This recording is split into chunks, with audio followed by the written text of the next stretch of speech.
Hello everyone, welcome back to my channel. This is Out of Nowhere, and in this tutorial we are going to make our hand control and our shoulder control.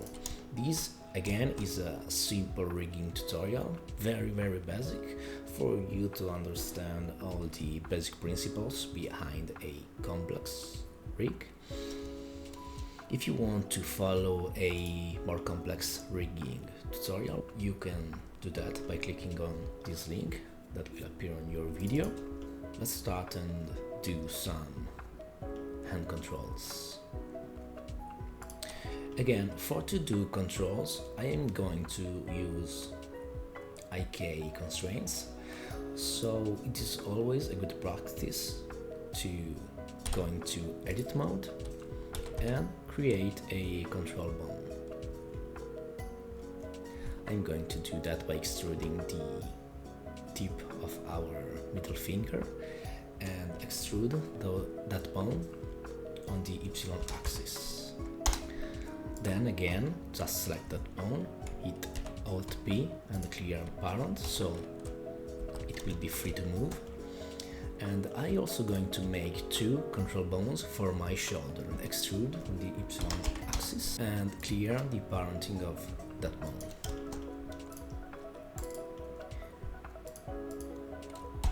I also want to extrude the base of our shoulder, clear the parenting of that bone, and we are also going to add a new bone in this origin, and this will be the root bone. Type Shift A on my keyboard, and as you can see we have a new bone that is pointed on the Z axis on our scene. So this will be called root. Just hit F2 after selecting the bone and call this root. Then I will select this and call it base shoulder. This will be shoulder control, and finger control. Now we actually want to switch to the pause mode, and we are going to select these controlling bones and move those bones in our control group that we have made in the last video. If you haven't seen that video, just click in this link. We can go into our object data and properties, and the control bone group is already done, so I just need to click the assign button, and here they are. Now, same thing for this hand control. I just need to select the bone of the hand, go to bone constraint properties and add a inverse kinematic. This will be a chain length of 1 because we just want to control this single bone, and we are going to select the target armature with that will be arm rig, and then the bone target, which will be our finger control. The hand moved to the right position, and now if we move the finger control, we can see that everything is working correctly. Same thing I will do for this shoulder control, an inverse kinematic constraint. Select the arm rig as a target and the bone target to be the shoulder control. Chain length will be 1, always remember to set this parameter. And now we can try to move the shoulder. If we move this base shoulder bone, nothing is happening because we haven't parented this shoulder bone to that one. We will do that now.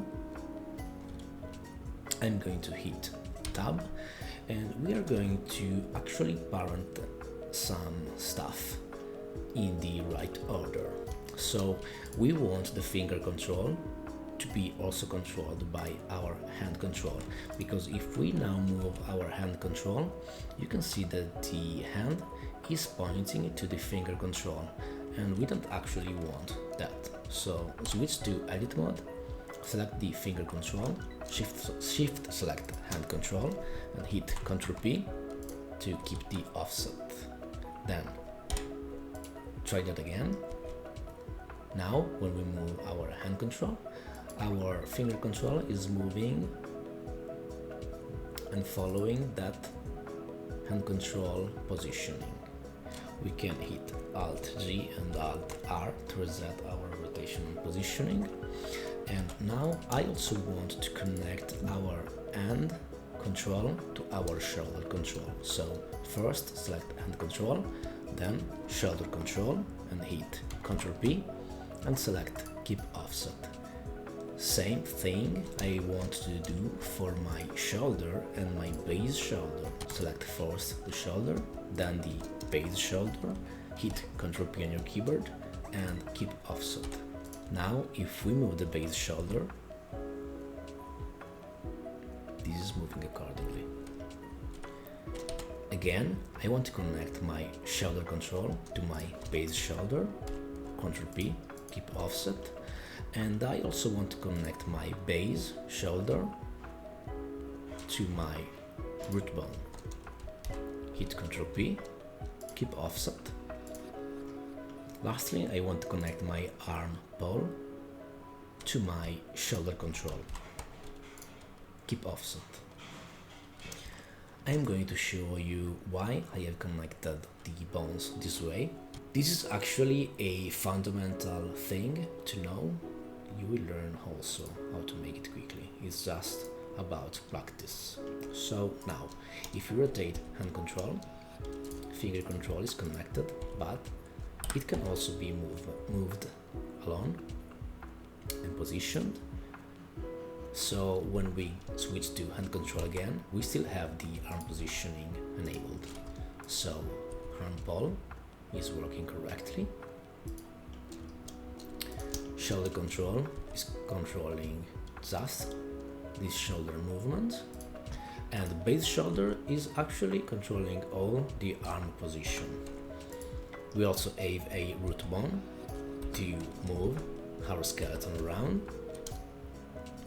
and the arm pole is connected to this shoulder control. So if we rotate it, everything is rotating with the shoulder, but we are also able to transform this bone and change the arm positioning. So let's hit A on our keyboard and reset positioning and rotation. And that will be all for this tutorial. If you have questions, again, post it in the comments. I will be happy to answer it as soon as I can. I will also share the space rig. You can find the file link in the description of this tutorial, so you will be able to take a look at the mesh and at this base rig. Make sure to have the last Blender experimental version.